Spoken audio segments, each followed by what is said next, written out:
Everyone, আসসালামু আলাইকুম। আজকে রান্না করবো সবার পছন্দের ফ্রাইড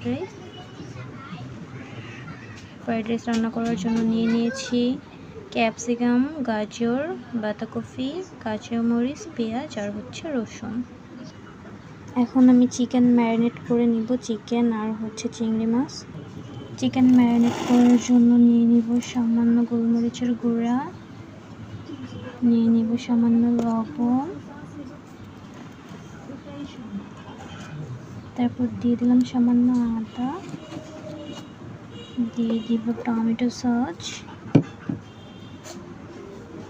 দিয়ে দিচ্ছি সামান্য সয়া সস।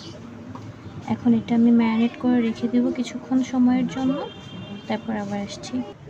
তেল গরম হয়ে গেছে, দিয়ে দিব সামান্য রসুন কুচি। আমি তেল দিয়ে নিচ্ছি, আমার কাছে বাটার বা ঘি ছিল না, দ্যাটস আমি তেল দিয়ে নিচ্ছি। আপনাদের কাছে থাকলে আপনারা এটা দিয়ে নেবেন।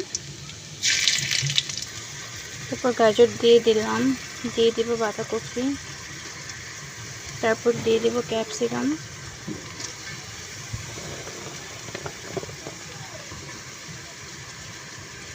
তারপর এগুলো সুন্দর করে ভেজে নিব। এখন আমি ম্যারিনেট করা মাংস আর চিংড়ি মাছগুলো ভেজে নেব। সব কিছু ভালো মতো ভেজে নিয়ে দিয়ে দিলাম টমেটো সস আর সামান্য চিলি ফ্লেক্স, দিয়ে দিচ্ছে গোলমরিচের গুঁড়া, সয়া সস আর টেস্ট বাড়ানোর জন্য সামান্য চিনি। সবশেষে দিয়ে দিলাম কাঁচামরিচ। রেডি হয়ে গেল আমার ঝরঝরে ফ্রাইড রাইস। আপনারাও বাসায় ট্রাই করে দেখবেন।